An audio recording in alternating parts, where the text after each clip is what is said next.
I wanted to make this quick video and show you a quick way that you can manage your CPU when using a lot of different plugins, a lot of different sounds within Ableton.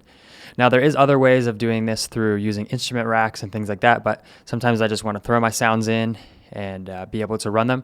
So I found that when I have a lot of sounds in, obviously that's going to use a lot of CPU. So let me just pull those up here.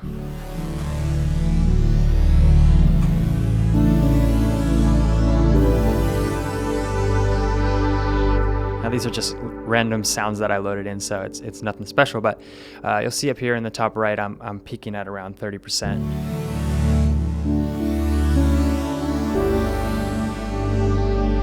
And this is my desktop. This isn't the laptop I use, and my laptop is a lot less powerful, so a lot of times I'm peaking up there around 50, 60%, and I really don't want to be running that high. So this weekend, I just remembered a little tip that I used to use, and I wanted to show it to you guys today. So as most of you would do, I have all my different sounds mapped here to my keyboard, to my faders.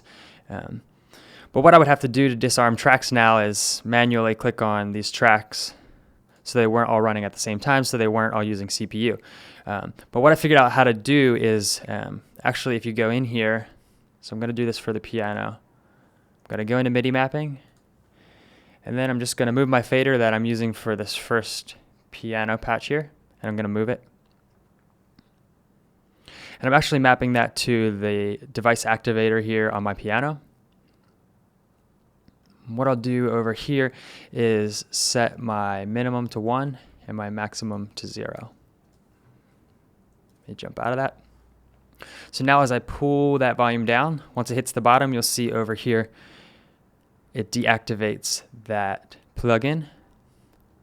So now anytime my sounds are down, it's deactivating the plugin. That way I don't have to hit a button to arm my track and then bring it in. Sometimes that's too much to transition. So all I have to do is actually bring the volume up and down, and I will go ahead and do that for all my sounds. That way only the sounds that I'm currently using that are currently turned up on my faders are activated, and that saves me so much CPU. So I hope that helps.